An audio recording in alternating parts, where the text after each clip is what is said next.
Hello students, तो एक सवाल आपके दिमाग में जरूर आ रहा होगा, वो ये है कि कैसे अटेम्प्ट करें एग्जाम और कौन से पार्ट से हम स्टार्ट करें, राइट? तो अगर ये सवाल आपके दिमाग में है तो इस वीडियो को अंत तक जरूर देखिएगा। तो यहाँ पर आप ध्यान से देखिएगा स्टूडेंट्स, मैं आपको कुछ कंडीशंस बताने वाली हूँ। जैसे कि अगर हम बात करें तो हमारे पास पार्ट ए बी सी रहता है।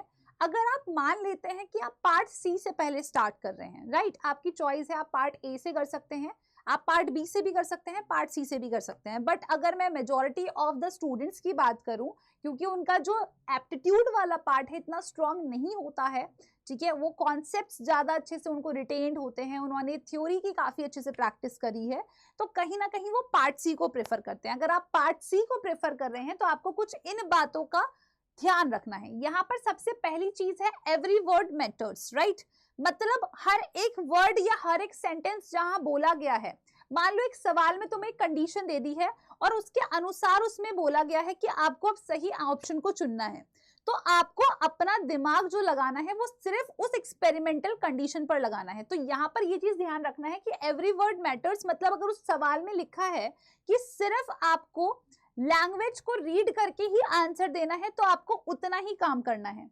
नेक्स्ट, यूज फर्स्ट राउंड, मतलब ये है कि अगर तुम फर्स्ट राउंड में कॉन्फिडेंट हो तो तुम उस सवाल की तरफ जाओगे, उसको सॉल्व करोगे। बट अगर तुम्हें पहले राउंड में ही डाउट आ रहा है तो उसको मार्क कर दो फॉर रिव्यू, बाद में देखना। Next, keep watch on the time block, मतलब टाइम को लगातार देखते रहना जब पार्ट सी को सॉल्व कर रहे हो। पार्ट सी में तुम्हारे पास बहुत सारे ऑप्शंस होते हैं और कई बार हम अगर मान लो ज्यादा पढ़ के चले गए तो ज्यादा कंफ्यूज भी हो जाते हैं कि कौन सी यूनिट को हम चूज करें, कौन से सवाल को चूज करें। तो वो चीज कहीं ना कहीं स्टूडेंट्स तुम्हारी अगर टाइम कंज्यूम कर लेती है तो आप पार्ट बी और पार्ट ए में फोकस नहीं कर पाओगे। तो आपका टाइम पर ध्यान रहना चाहिए, स्पेशली जब आप पार्ट सी सॉल्व कर रहे हैं। Focus on experimental, graphical and diagram based सवाल, क्योंकि ये आसानी से आप इसे सॉल्व कर सकते हो, आपको आसानी से स्टूडेंट्स इसके आंसर मिल जाएंगे, आपको ज्यादा सोचना नहीं पड़ता है। तो इसलिए आप इस तरीके के अगर सवालों को टारगेट कर रहे हैं तो it will be a very plus point, क्योंकि आप अपना टाइम यहाँ पर बचा पाएंगे। नेक्स्ट, अगर मैं बात करूं, अवॉइड गेसिंग, गैस नहीं करना है इनिशियली में। जब आप सबसे पहले अटेम्प्ट कर रहे हैं कोई सा भी पार्ट, गैसिंग तो बिल्कुल अवॉइड करनी है। मान लेते हैं कि अगर आप पार्ट सी की जगह पार्ट बी पहले अटेम्प्ट करते हैं, तो सबसे पहले तो आपको भाई जल्दी से एक बार क्वेश्चन को ना स्कैन कर लेने हैं, सारे क्वेश्चंस को। मैं इसलिए कह रही हूँ कि अगर तुम्हें पार्ट बी के सेक्शन को देख के लग रहा है you can attempt these sections पहले, तो आप प्लीज करिए। बट अगर लग रहा है कि थोड़े से आप कॉन्फिडेंस लूज कर सकते हो तो go for the part C first. तो पहले आपको स्कैनिंग करनी है, उसके बाद आपको इजी फैक्चुअल बेस्ड या जो भी आपको याद है उन क्वेश्चंस को सबसे पहले पिक करना है। सीधी सी बात यह है जिसमें आप 100% कॉन्फिडेंट है। नेक्स्ट, जिसमें भी डाउट आ रहा है उसको अवॉइड करना है, either mark for the review या फिर छोड़ दो, सीधी सी बात।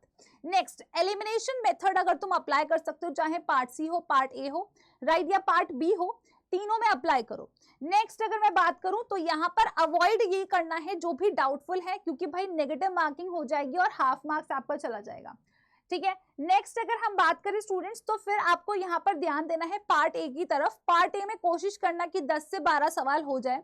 अब ये 10 से 12 सवाल कैसे हो सकते हैं, तो आपको अब हर दिन जो है थोड़ा थोड़ा एप्टीट्यूड के क्वेश्चंस लगाने हैं और कॉन्सेप्ट समझने के बाद आप इस सवालों को लगा लेंगे तो आपका थोड़ा सा कॉन्फिडेंस बूस्ट अप हो जाएगा, साथ ही में आपकी स्पीड भी इंक्रीज हो जाएगी। अगर आप कॉन्फिडेंट हैं तो आप 10 से 12 क्वेश्चन पे कर जा सकते हैं। लीस्ट ध्यान रखो, कोशिश करो कि कम से कम 7 क्वेश्चन तो हम अटेम्प्ट कर पाए। अगर आप इतने अटेम्प्ट कर रहे हो with all of your accuracy तो लगभग आप 14 नंबर तो यहाँ से निकाल पाएंगे। नेक्स्ट, अगर मैं जो टॉपिक्स आपको बता रही हूँ, जैसे कुछ डेटा इंटरप्रिटेशन से रिलेटेड टॉपिक है, पजल, परसेंटेज, कुछ इस तरीके के कुछ सवाल हैं, ठीक है, या फिर आपने कभी प्रॉफिट लॉस इस तरीके से कुछ बचपन में कुछ कंडीशंस पढ़ रखी हैं and you are very much confident on those topics, तो प्लीज उसकी तरफ जाइए। तो यहाँ पर आपको ये चीज दे रखा है, part A B C, total हमारा 200 नंबर का पेपर रहता है। अब मान लेते हैं स्टूडेंट्स कि हमने पार्ट सी में लगभग 22 क्वेश्चंस जो है अटेम्प्ट कर लिए हैं और वो हमारे सही भी हैं, तो मेरे 4 मार्क्स का हर एक सवाल रहता है, तो 88 मार्क्स मुझे यहाँ से मिल गए। 28 मार्क्स जो है स्टूडेंट्स, या 28 क्वेश्चंस मैंने लगभग आपके पार्ट बी में कर लिए हैं सॉल्व। अब अगर मैंने इतने सॉल्व कर लिए हैं तो मेरे हर एक सवाल से मुझे लगभग जो है टोटल मेरे को 56 मार्क्स मिल गए हैं। नेक्स्ट अगर मैंने कहा कि मान लो कि मैंने पार्ट ए में 14 नंबर स्कोर कर लिए, पार्ट बी में 56 कर लिए, पार्ट सी में 88 कर लिए, टोटल मेरे पास लगभग 158 बन गया। अब देखो ये तो पॉसिबल है नहीं कि नेगेटिव ना हो, तो नेगेटिव मैंने कर लिया, मान लो मेरा 20 नेगेटिव हो गया तो 138 बना, मेरा 10 नेगेटिव हो गया 128 बना, तो मतलब 120 प्लस पे तो हम बैठे हैं। अब चाहे आप कोई सी भी कैटेगरी को बिलोंग कर रहे हो, अगर आप जनरल में हो 128 प्लस अच्छा नंबर है, अदर कैटेगरी में तब तो बहुत ही अच्छा नंबर है। तो कहीं ना कहीं स्टूडेंट्स आपको स्ट्रैटेजी ये लगानी है, मतलब सीधी सी बात है, अगर आपका जनरल एप्टीट्यूड स्ट्रांग है उसको पहले अटेम्प्ट कर लो, अगर वीक है तो पार्ट बी सी में से चुनना है, अगर बी को प्रेफरेंस देना चाहते हो बट एक बार क्विक उसको स्कैन मार लेना कि क्या तुम सच में कॉन्फिडेंट रहोगे after attempting all of your part B questions. नहीं है, डिलेमा है, तो प्लीज पार्ट सी पर जाना, क्योंकि फ्रेश माइंड से you can easily select out कि आपको कौन से सवाल पहले चुनने हैं या सॉल्व करने हैं। ऑलराइट, तो मैं उम्मीद करती हूँ आप लोग के लिए वाली वीडियो यूजफुल रहेगी। इसी तरीके की सेशंस के लिए स्टूडेंट्स आपको लाइक करना है, साथ ही में चैनल को सब्सक्राइब भी करना है। Thank you so much.